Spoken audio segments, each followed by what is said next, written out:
ગુજરાત સરકાર દ્વારા જે જિલ્લા સ્વાગત કાર્યક્રમમાં લોકોને પ્રશ્નો મૂકીને એ પ્રશ્નોનો નિકાલ કરવા માટે જે ગુજરાત સરકાર દ્વારા તાયફા કરવામાં આવે છે એ બાબતે કચ્છના લડાયક અને જાગૃત નાગરિક મયુર મહેશ્વરીએ કલેક્ટરથી લઈને ગુજરાત સરકારને ખોટા તાયફા બંધ કરીને સાચી રીતે લોકોના પ્રશ્નો હલ કરવા જણાવ્યું છે।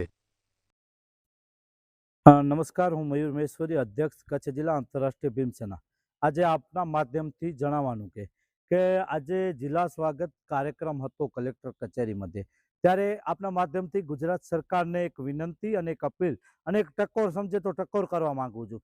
કારણ કે ઓનલાઈન આપણે પ્રશ્ન ચડાવીએ છીએ, ઓનલાઈન પ્રશ્ન ચડાવ્યા પછી જિલ્લા સ્વાગતમાં પ્રશ્ન મૂકીએ છીએ।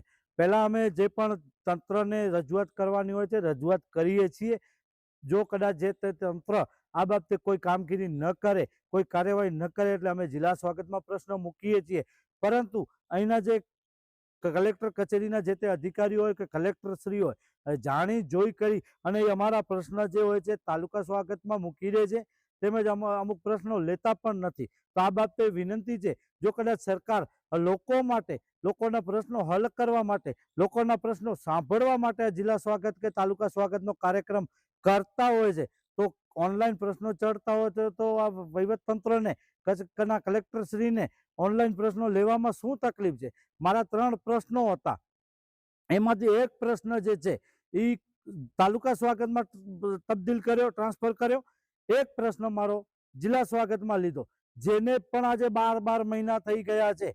ટુંડા ગ્રામ પંચાયતના 2013 થી 2018 સુધીના ઓડિટ રિપોર્ટની તપાસ કરવા માટે તમામ આધાર પુરાવા સહિત અમે વહીવટતંત્રને આધાર પુરાવા સહિત પત્રો આપ્યા છે। તેમ છતાં આજે 8મા મહિનામાં 22/8/2025ના રોજ તાલુકા વિકાસ અધિકારી મુન્દ્રા દ્વારા જિલ્લા વિકાસ અધિકારીને સમગ્ર અહેવાલ તૈયાર કરીને કાર્યવાહી કરવા પત્ર મૂકેલ છે। તેમ છતાં આજે 12મો મહિનો ચાલે છે, એ પણ પૂરો થવા આવ્યો, તેમ છતાં પણ કોઈ કાર્યવાહી ન થતી હોય જિલ્લા પંચાયત તરફથી, તો એમાં શું સમજવું? કારણ કે આમાં ક્યાંક ને કંઈક રંધાઈ રહ્યું છે। જિલ્લા પંચાયતના અધિકારીઓ જે તે તલાટીઓને, જે તે અધિકારીઓને છાવરી રહ્યા છે।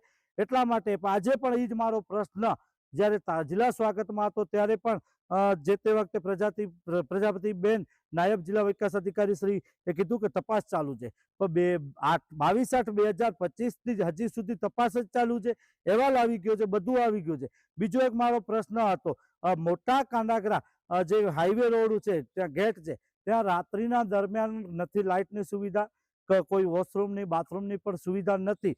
એના માટે પણ મેં જિલ્લા સ્વાગતમાં પ્રશ્નો મૂકેલ, એ પ્રશ્ન મારો લેવામાં આવેલ નથી। ઓનલાઈન પ્રશ્ન ચડી ગયું છે, પરંતુ કલેક્ટર સાહેબ શ્રીને ત્યાં ઓનલાઈન પ્રશ્ન લેવામાં આવેલ નથી અને કોઈ પણ આ પ્રશ્ન મને સાંભળવા પણ નથી આવ્યું। તો મારું મુખ્યમંત્રી શ્રીને પણ કહેવા માંગુ છું, આપ જિલ્લા સ્વાગત કાર્યક્રમની જે આપ પ્રક્રિયા કરો છો તો પ્રશ્નો તો તમે લેતા નથી, જિલ્લા તાલુકા સ્વાગતમાં ટ્રાન્સફર કરી દો છો, મતલબ શું?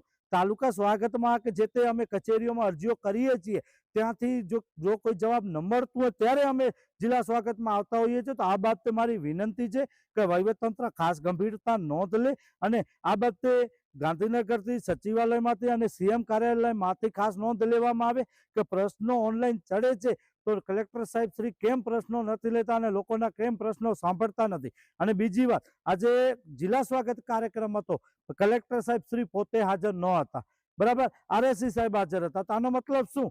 કારણ કે જવાબદારી છે, આપ કચ્છના કલેક્ટર છો, કચ્છના ધણી છો ને આપ હાજર ન હો લોકોના પ્રશ્નો સાંભળવા માટે, તો મતલબ શું? તો આવા જે તાયફાઓ આ જિલ્લા સ્વાગત કાર્યક્રમ જે ચાલે છે એ બંધ કરી નાખો, બસ મારું એટલું કહેવું છે।